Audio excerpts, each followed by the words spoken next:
ভোটে ভরাডুবির এক মাস আগেই ভেঙে চুরমার তৃণমূল কংগ্রেস। মুর্শিদাবাদের তৃণমূলের অধিকাংশ বিধায়কই বিদ্রোহী ঋতব্রতর সাথে। পরিষদীয় দল চলে গেল বিদ্রোহী বিধায়কের দখলে।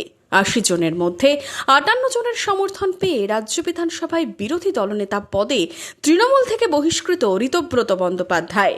বিধানসভায় মুখ্য সচেতক করা হয়েছে রঘুনাথগঞ্জের বিধায়ক আখরুজ্জামানকে। মুর্শিদাবাদের ৯ তৃণমূল বিধায়কের মধ্যে ৮ জনই এই দলে রয়েছেন বলে খবর। যে কেউ নেতা কেউ ভৃত্য এটা নয়, এটা গোটাটা একটা টিম।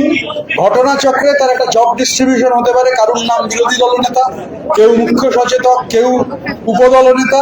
এদের গোটাটা একটা ৫৮ জনের টিম। আপাতত আজকে পর্যন্ত এটা ৫৮ জন তৃণমূল কংগ্রেসের প্রতীকে নির্বাচিত ৫৮ জন বিধায়ক।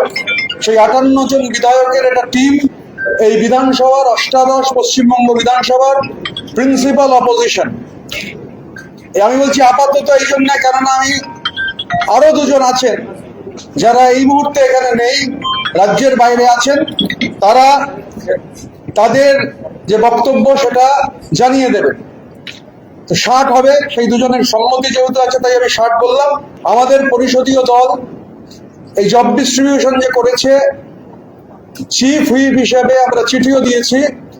রঘুনাথগঞ্জের জনপ্রিয় বিধায়ক আখরুজ্জামান, তিনি চিফ হুইপের দায়িত্ব পালন করবেন এবং ডেপুটি লিডার হিসেবে ৪ জনকে আমরা ঠিক করেছি, তারা ডেপুটি লিডারের ভূমিকা পালন করবেন।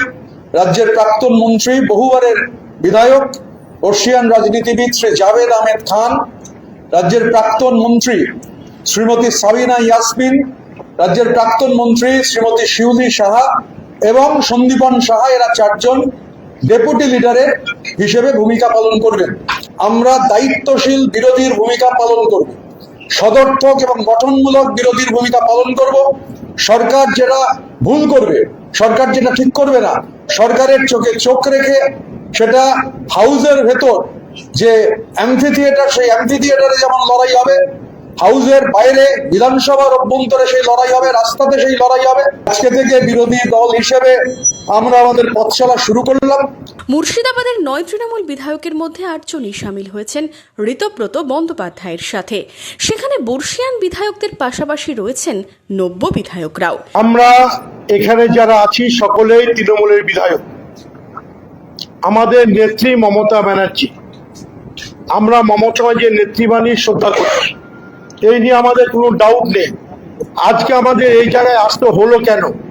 আমাদের নেত্রী আমাদের ২ বার ডেকেছে, আমরা সমস্ত বিধায়ক সেখানে গেছি, কিন্তু সঠিকভাবে আমাদের পরিষদ দল নেতা সেখান থেকে তারা যে প্রসেসে করতে হয় সেখানে ব্যর্থ হয়েছে। তৃণমূল কংগ্রেস আজকে বাজারে হাস্যের প্রতীক হয়ে দাঁড়িয়েছে যে তৃণমূল একটা বৃহত্তম রাজনৈতিক দল, যে দল পরিষদীয় রীতিনীতি জানে না, কিভাবে তাদের দল নেতা অর্থাৎ পরিষদ দল নেতা করতে হয় সেখানে ব্যর্থ হয়েছে।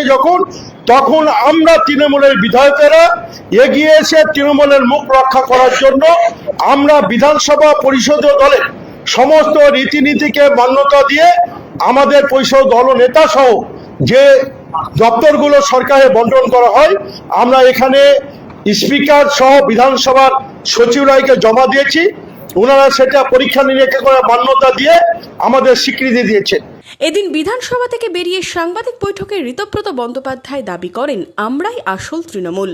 আমাদের প্রধান পরামর্শদাতা হিসেবে থাকতে মমতা বন্দ্যোপাধ্যায়কে অনুরোধ করছি। মমতা বন্দ্যোপাধ্যায়কে আমাদের প্রধান পরামর্শদাতা হিসেবে থাকবার জন্য অনুরোধ জানাচ্ছি। আমি আবার বলছি, আমি মাননীয়া মমতা বন্দ্যোপাধ্যায়কে আমাদের এই পরিষদীয় দলের প্রধান পরামর্শদাতা হিসেবে থাকবার অনুরোধ জানাচ্ছি। তিনি থাকুন আমাদের পরামর্শদাতা হিসেবে। আমরা নিশ্চিতভাবে তার পরামর্শ পেলে আমরা গঠনমূলক এবং সদর্থক বিরোধী ভূমিকা ভালোভাবে পালন করতে পারবো, এ নিয়ে কোনো সংশয় নেই। তিনি থাকুন আমাদের পরামর্শদাতা হিসেবে, আমরা তার কাছে অনুরোধ জানাই। এবং আমরা যে কথা শুরুতেই বলেছি যে আমরা এই বিধানসভার অভ্যন্তরে সদর্থক এবং গঠনমূলক বিরোধীর ভূমিকা পালন করব। এই অষ্টাদশ পশ্চিমবঙ্গ বিধানসভার সঙ্গে অভিষেক বন্দ্যোপাধ্যায়ের কোনো সম্পর্ক নেই। অভিষেক বন্দ্যোপাধ্যায়ের সঙ্গে অষ্টাদশ পশ্চিমবঙ্গ বিধানসভার দূর দূরান্তের কোনো সম্পর্ক নেই। আমরা তৃণমূল কংগ্রেসের প্রতীকে 80 জন বিধায়ক তারা নির্বাচিত হয়েছেন, তার মধ্যে 60 জন বিধায়ক আপাতত মনে করেছেন রীতিনীতি মেনে যে এটাই হচ্ছে এই অষ্টাদশ বিধানসভার ভেতরে প্রিন্সিপাল অপোজিশন, এবং আমরা তৃণমূল কংগ্রেসকে রিপ্রেজেন্ট করছি। আমরা তৃণমূল কংগ্রেসের প্রতিনিধি হিসেবে এখানে রয়েছি এবং আমাদের চিফ হুইপ রাজ্যের প্রাক্তন মন্ত্রী একাধিকবারের বিধায়ক শ্রী আকরুজ্জামান যে কথাটা বললেন সেটাই হচ্ছে মূল কথা। আমরা অনুরোধ করব যে মাননীয় মমতা বন্দ্যোপাধ্যায়কে আমাদের পরামর্শদাতা হিসেবে থেকে আমাদের গাইড করবার জন্য, তার গাইডেন্স নিয়ে আমরা আমাদের বিধানসভা এলাকার মানুষের মতামতকে নিয়ে কিভাবে উন্নয়ন করা যায়। উল্লেখ্য, বিধানসভার সইকাণ্ড প্রকাশ্যে আসার পর থেকে তৃণমূলে ফাটল চওড়া হতে শুরু করেছে। Bureau report, imagine community media.